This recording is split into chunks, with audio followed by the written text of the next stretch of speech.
when I outsourced my books, and my bookkeeper would come to me, and what really astounded me is I would give them everything they needed to do my books already kind of organized, not like receipts in a shoebox, but organized a little bit. And they would not ask one question about where things belonged or what things were, and they would bring me back a P&L.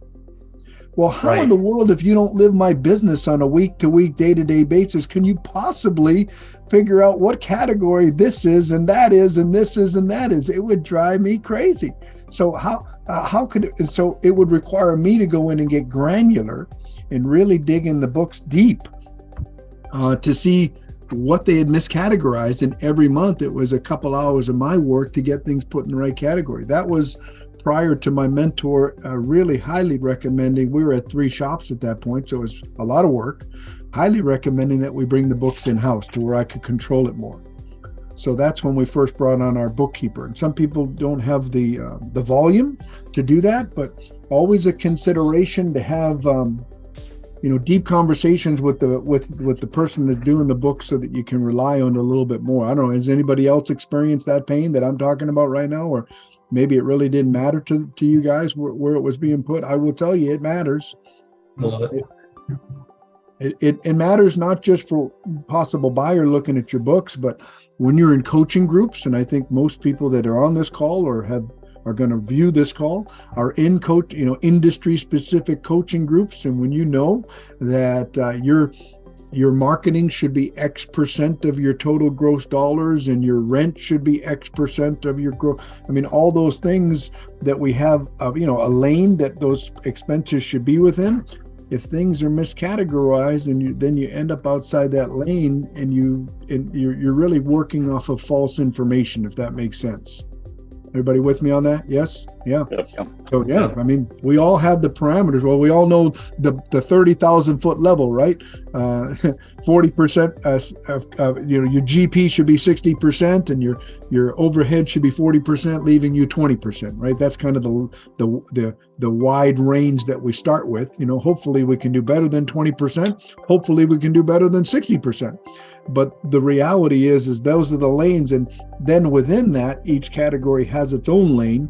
And if he's miscategorizing things, then you're not even working off of true data. So it was, call me granular, but I had my own coaching company right within my own companies, because I had stores to compare to other stores. When you got 3 stores and 4 stores and 5 stores, you can see the outliers, and you want a logical explanation. You start looking at the books closer and start digging in. You go, oh, okay, here's why we bought that tire machine and we didn't put it on the balance sheet. We put it on the P&L.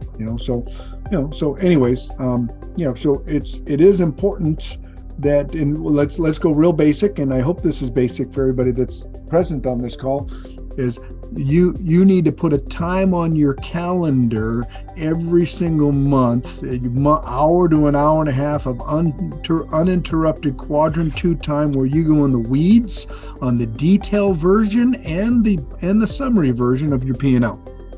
First, you look at the summary version, then you look at the detail version. I would require, even when I outsource my books, I wanted my P&L by the 12th.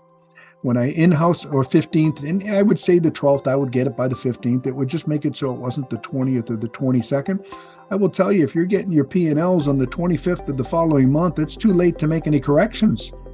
I would want them as close to the month that they got finished, so the better, so that I could see any issues that were going on. It got to the point where I was jumping in QuickBooks. We had QuickBooks Online. And I was jumping in QuickBooks, even though it was a rough version and it hadn't been done yet.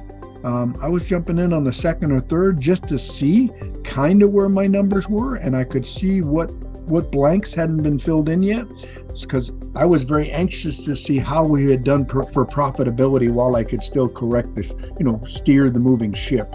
So I hope that's helpful. If you've got more than one location, you really should be, again, carving out that time. It was a little bit of a ritual.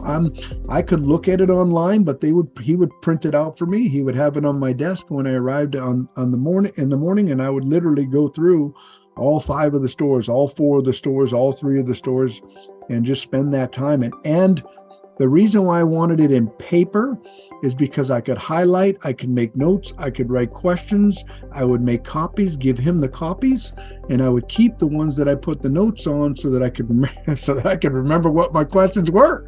And then when they got corrected, I could go back and look at my notes and look at the correction, and I could follow this, connect the dots roadmap that I had created.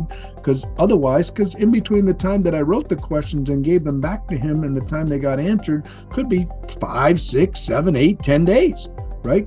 By the time things actually got corrected, I couldn't remember what my questions were for more than one store. So it's pretty important. And here's the bottom line with this. And this is pretty important stuff, guys. This is not little stuff. This is the most important stuff. One of the most important things of our business is understanding and quarterbacking. I'm going to call it quarterbacking those numbers, right? Making sure, because nobody else cares like you care. Nobody else cares like you care, and they'll act like they care, and you'll pay them like they should care. But nobody cares like you care. Trust me, you're one of X number of clients, and no one's going to quarterback it as good as you. And for those of us that aren't good at numbers, or let me say, we're all good at numbers, or we wouldn't be good business owners. For those of us that don't love doing that portion of it, it's kind of like drinking black coffee. It's an acquired taste. I would say acquire it because it is that important, right? It's that important. Knowing your numbers, running your numbers, quarterbacking your numbers. And, for some of you, this is child's play. You've heard this before and you're on top of it.